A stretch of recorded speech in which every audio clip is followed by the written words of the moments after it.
پیش خدمت ہے ایک بہت ہی شاندار کہانی جس کا عنوان ہے آزمائے کو پھر نہ آزمانا۔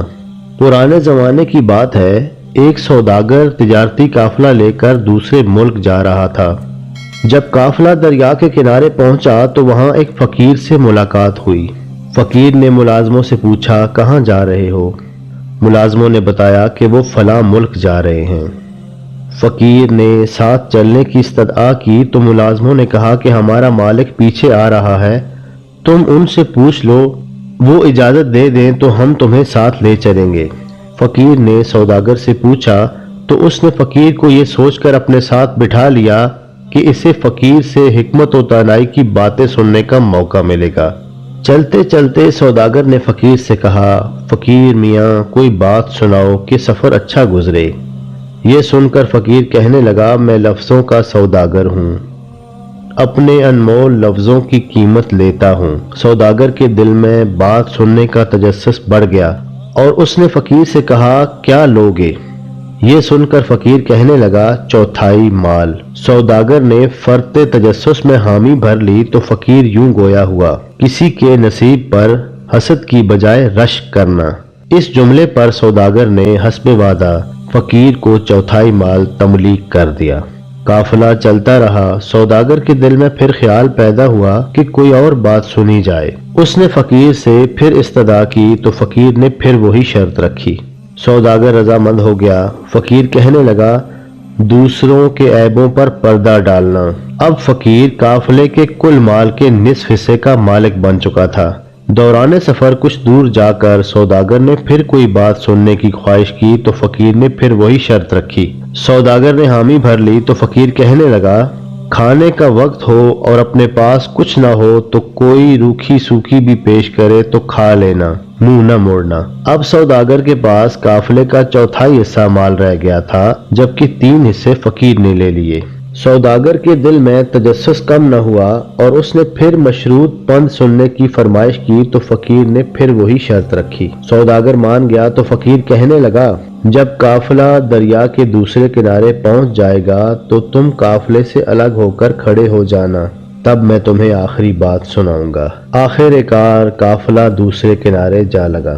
فقیر نے قافلے میں اعلان کروایا کہ قافلے کا سارا مال اب میرا ہے، جو شخص سوداگر کے ساتھ جانا چاہے چلا جائے اور جو میرے ساتھ رہنا چاہے میرے ساتھ آ جائے۔ اس اعلان پر قافلے میں سے اور تو کوئی شخص سوداگر کے ساتھ نہ گیا، صرف ایک دوست اس کے ساتھ جا کھڑا ہوا۔ یہ دیکھ کر فقیر نے آخری بات سنائی، آزمائے کو پھر نہ آزمانا۔ یہ کہہ کر اس نے قافلے کو کوچ کا حکم دیا اور سوداگر اپنے دوست کے ساتھ اندیکھی راہوں پر چل پڑا۔ پیدل چلتے چلتے دونوں تھک گئے، بھوک اور پیاس سے برا حال ہو گیا۔ ادھر شام بھی ہو گئی تو سوداگر نے مزید چلنے سے انکار کر دیا۔ یہ دیکھ کر دوست نے اسے ایک درخت کے نیچے چھوڑا اور خود پانی اور خوراک کی تلاش میں نکل کھڑا ہوا۔ دور کہیں اسے روشنی نظر آئی۔ نزدیک گیا تو 2-3 جھونپڑیوں میں آگ جل رہی تھی۔ وہاں چند لوگ بیٹھے ہوئے تھے۔ سلام دعا کے بعد اس نے ان سے روٹی مانگی تو انہوں نے اسے کھانا کھلایا اور سونے کو چرپائی اور بستر بھی دیا۔ اس نے کھانا کھایا اور سو گیا۔ صبح ہوئی تو اس نے دیکھا کہ لوگ ایک طرف بھاگے چلے جا رہے ہیں۔ پوچھنے پر معلوم ہوا کہ اس سلطنت کا بادشاہ فوت ہو گیا ہے۔ اس نے وصیت کی تھی کہ شاہی محل کے دروازے پر لگا ہوا تالا جس شخص کی جولی میں گرے گا وہی نیا بادشاہ ہوگا۔ اس شخص نے جب یہ سنا تو سوچا کہ میں بھی قسمت آزمائی کروں۔ اسے اپنے دوست سوداگر کا خیال تک نہ رہا اور بھاگم بھاگ محل کے دروازے پر جا پہنچا۔ دیکھا تو لوگ قطار بنائے کھڑے ہیں۔ ہر شخص اپنی باری آنے پر دروازے کے نیچے جھولی پھیلاتا۔ شاہی اہلکار 10 تک گنتے۔ اس دوران میں اگر تالا دروازے پر کھڑے شخص کی جھولی میں نہ گرتا تو دوسرے کی باری آ جاتی۔ جب اس کی باری آئی تو جوں ہی وہ دروازے کے نیچے پہنچا، تالا خود بخود اس کی جھولی میں آن گرا اور بادشاہ کی وصیت کے مطابق اسے نیا بادشاہ چن لیا گیا۔ ادھر سوداگر نے کافی دیر اپنے دوست کا انتظار کیا۔ جب وہ نہ آیا تو مایوس ہو کر چل پڑا۔ پیاس ستا رہی تھی، بھوک بھی لگی ہوئی تھی۔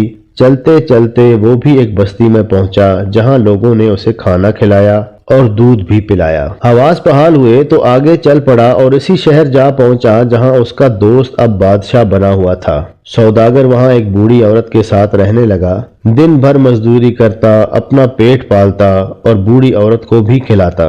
ایک دن وہ بوڑھی عورت سے پوچھنے لگا کہ اس ملک کا بادشاہ کون ہے؟ بوڑھی عورت نے کہا، یہ تو پتہ نہیں کہ کون ہے اور کہاں سے آیا ہے، لیکن اتنا معلوم ہے کہ مرحوم بادشاہ کی وصیت کے مطابق بہت سے لوگوں نے جھولی پھیلائی تھی، مگر تالا ایک اجنبی شخص کی جھولی میں آن گرا تھا، جسے لوگوں نے اپنا نیا بادشاہ تسلیم کر لیا۔ سوداگر نے کسی باعزت روزگار کی تلاش میں بادشاہ سے ملنے کا ارادہ کیا اور ایک دن اس کے دربار میں جا پہنچا۔ دربان کو ایک چٹ پر اپنا نام لکھ کر دیا۔ کچھ دیر بعد دربان اسے اندر لے گیا، جہاں وہ اپنے اسی دوست کو بادشاہ کے روپ میں دیکھ کر حیران رہ گیا۔ بادشاہ نے بھی اپنے دوست سوداگر کو پہچان لیا۔ اس نے اسے اپنے ساتھ تخت پر بٹھا لیا اور اپنا تاج اتار کر اس کے سر پر رکھا تو سوداگر نے اسے فقیر کی پہلی بات یاد دلائی کہ کسی کے نصیب پر حسد نہ کرنا، یہ تیرا نصیب ہے، تجھے مبارک ہو۔ بادشاہ سوداگر کو شاہی محل میں لے گیا، جہاں اس کی خوب خاطر مدارت ہونے لگی۔ چند دن بعد سوداگر کے دل میں خیال آیا، کیوں نہ میں اپنے دوست کے پاس ملازمت کر لوں۔ جب اس نے اپنے دوست سے اپنی اس خواہش کا اظہار کیا تو بادشاہ نے چاروں ناچار اسے اپنے ذاتی محافظ کے طور پر ملازمت دے دی۔ اب سوداگر دن کو سوتا اور رات کو تلوار لے کر بادشاہ کے ذاتی کمرے کے باہر پہرا دیتا۔ ایک رات پہرے کے دوران اس نے بادشاہ کے کمرے کے اندر جھانکا تو ملکہ کے ساتھ ایک غیر مرد کو دیکھ کر غصے میں اسے قتل کرنا چاہا، مگر پھر فقیر کی کہی ہوئی دوسری بات یاد آئی کہ دوسروں کے عیبوں پر پردہ ڈالنا۔ یہ سوچ کر وہ اس عمل سے باز آیا، مگر دوسری طرف ملکہ نے اسے تلوار نکالتے اور پھر میان میں واپس ڈالتے دیکھ لیا۔ اس ڈر سے کہ کہیں سوداگر بادشاہ کو ساری بات نہ بتا دے، ملکہ نے اپنے آشنا کو بھگا کر شور مچا دیا۔ بادشاہ کی بھی آنکھ کھل گئی۔ پوچھنے پر ملکہ نے بتایا کہ تمہارے اس محافظ نے مجھ پر بری نگاہ ڈالی ہے۔ اس پر بادشاہ کو سخت غصہ آیا اور اس نے سپاہیوں کو حکم دیا کہ اسے قریبی ریاست کے بادشاہ کے پاس لے جاؤ، ساتھ ہی اس بادشاہ کے نام ایک رکا بھی لکھ دیا جس میں اسے قتل کر دینے کو کہا گیا تھا۔ سپاہی اسے گرفتار کر کے دوسری سلطنت کی طرف روانہ ہو گئے۔ ادھر جب ملکہ کے آشنا کو پتا چلا کہ ایک بے گناہ کو میری وجہ سے سزا دی جا رہی ہے تو وہ ان کے پیچھے دوڑا اور انہیں ایک جنگل میں جا لیا۔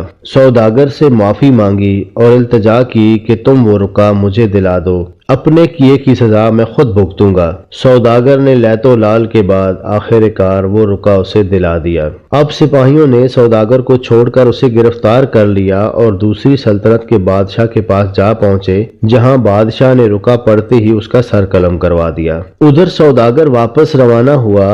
رستے میں بھوک ستانے لگی تو ایک چرواہے کو دیکھ کر رک گیا۔ چرواہا روکھی روٹی کھا رہا تھا۔ اس نے مسافر کو اپنے ساتھ شامل ہونے کی دعوت دی۔ پہلے تو وہ روکھی روٹی دیکھ کر جھجکا، لیکن پھر فقیر کی بات یاد آئی کہ کھانے کا وقت ہو اور اپنے پاس کچھ نہ ہو تو کوئی روکھی سوکھی بھی پیش کرے تو کھا لینا، منہ نہ موڑنا۔ یہ سوچ کر اس نے پیٹ بھر کر روٹی کھائی اور پھر اپنی منزل کی راہ لی۔ اپنے دوست بادشاہ کے دربار میں پہنچا۔ بادشاہ اسے زندہ سلامت دیکھ کر حیران رہ گیا۔ سوداگر نے اس کی حیرانی ختم کرنے کے لیے اسے سارا ماجرا کہہ